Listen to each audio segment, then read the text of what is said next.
Notre Dame is number one. Notre Dame with a miracle win. He's going in. Notre Dame has scored. UND.com, back at the Westin Diplomat Hotel and Spa, the team hotel, and we're joined by Darius Walker, former Irish running back, current college football analyst for Fox Sports. Absolutely. Darius, great to see you. Hey, man, it's a pleasure to be back. I cannot complain. I love coming back under these circumstances, so to speak. Let's take a look at the Irish running backs right now from an analyst perspective. What do you see in them that's been so effective this year? Well, I'd tell you, this team, first off, has had one of those spectacular years. It's really one of those storied years. When you think about a team from a player's standpoint, you go out to every game and you expect to win. You do expect to win every game. But as a fan, you don't necessarily expect your team to go out and to win every single game. So when a team goes undefeated and exceeds the fans' expectations, that's when you know you really have a storied season.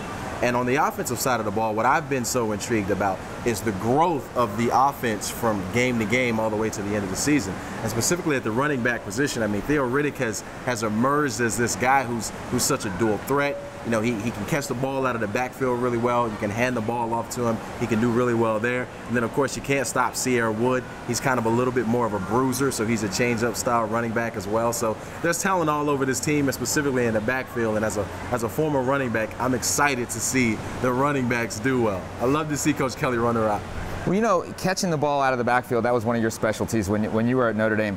What makes that such a unique feature of Theo Riddick's game? Well, it's one of those things that it becomes tough for a defense because you can really keep them off balance.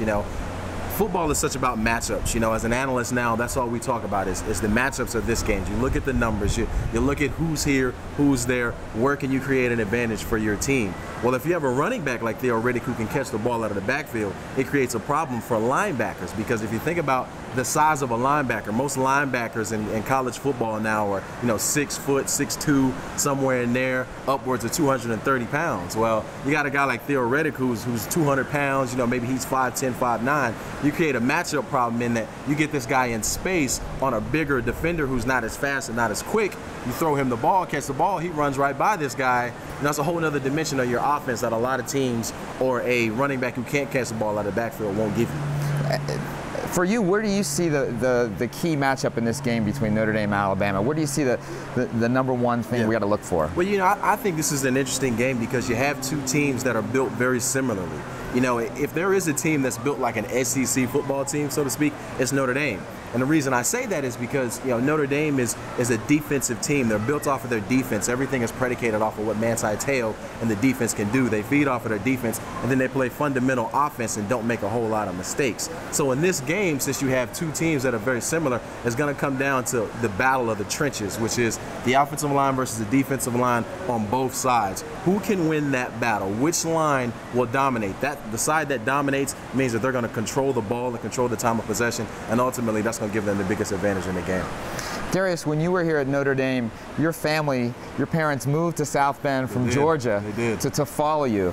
We've seen Manti Te'o's parents be so close to him. Yes.